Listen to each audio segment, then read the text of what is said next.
Yo, what's going on, people, and welcome back to the channel. Hope everybody's doing good. Recently I've purchased a vinyl player and I've gone to the record shop and bought some samples that I think I could flip into a Bryson type trap soul. So let's see what we can do.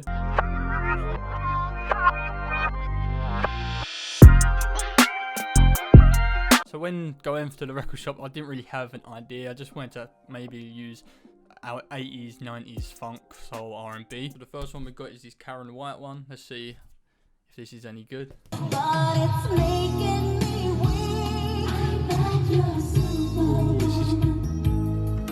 Next one we got is Changing Faces. Let's see what this is like.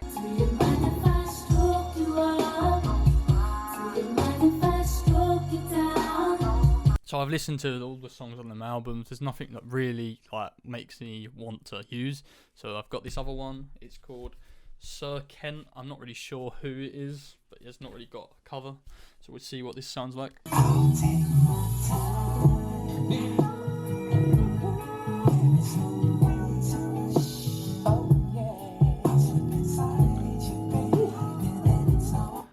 Okay, this is something that I think I can use. I like the guitar in it.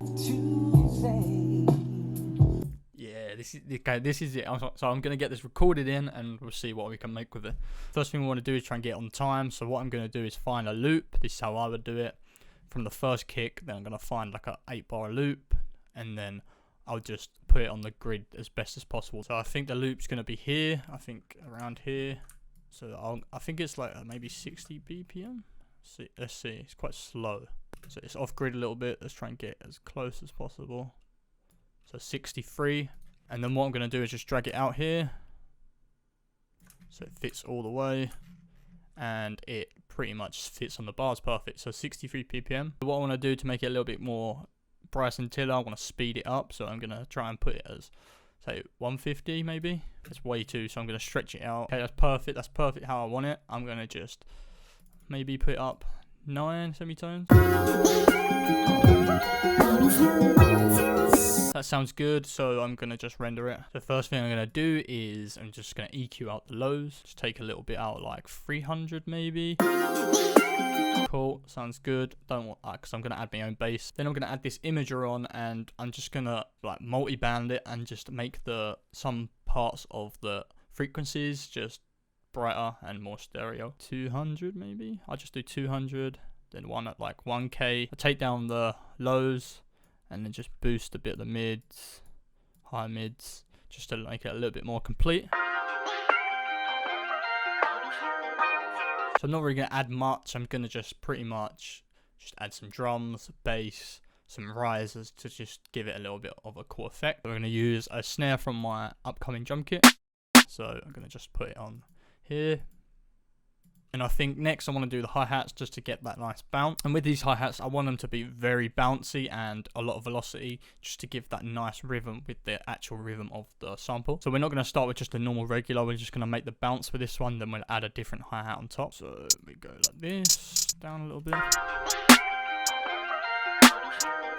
So that's fine. I want to have like a roll there. So we move this over. So that nice little guitar bit at the end, it just goes nice with that down pitched hi-hat. We'll add the softer hi-hat sort of thing. So we add this one from my pack, just a 4-step. As you can see, it's all coming together now. All you can just hear is just a kick now, and that's pretty much complete. But we're gonna add some percussion as well. So with the kick, we don't even have to go that crazy. So we'll just go. So I'm going to put a kick here on top of the snare, which he did in one of his songs at Anniversary, and it just sounds super nice and just gives a different bounce than usual. There you go, it's just a nice bounce. So let's see if there's like a hi-hat just to give it extra percussion. Okay, that one sounds good. Then I feel like we need to add just one more hi-hat. It's not as fast and not as common, but just to give it a little variation. I'm going to just add some extra percussion, and we'll see what it comes out like. So I added this snare, and then I added this percussion. What I'm going to do, I'm going to just get a melodyne, and I just literally record in, find the bass notes of it. So as you see here, F and D sharp, E E flat. So I want to find like a short bass. So let's see if there's anything in the Wave 9 kit. There. Let's see what like that. Okay, so I've got an idea, sort of an idea. Don't know if I like the bass, so I'm going to change the bass. That sounds brilliant. That sounds brilliant. So what I'm going to do, I'm going to make a breakdown for it. So what we'll do with this, reversed it, and we're going to just cut it and just change it so it's all in the right. So I'm going to bring this back one to the front one, so it's on the right note for the bass.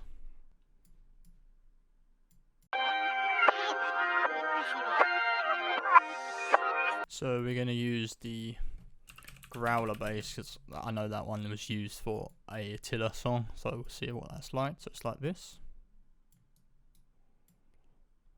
So I'm going to bring it, it's a bit higher, so I've brought it down here, and I'm going to just lower the volume.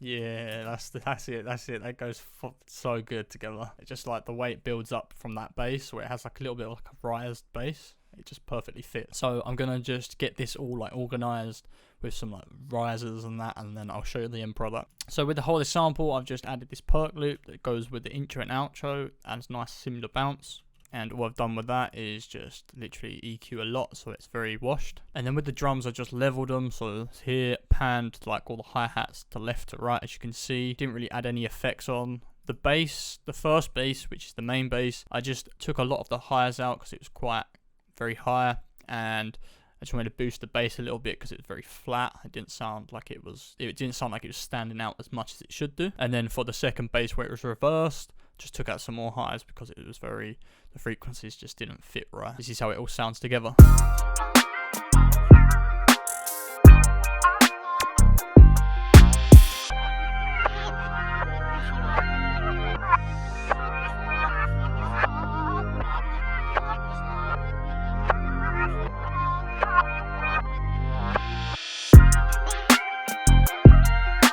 I just break like the sample, so it just goes mute, and then the riser just rises it through. It just sounds perfect. So yeah, that's pretty much the whole of this whole beat. I didn't really add too much. It was just more drums. I didn't want it to be overcomplicated because a lot of his like anniversary beats, the samples don't really need anything over them, so it's just perfect how they are.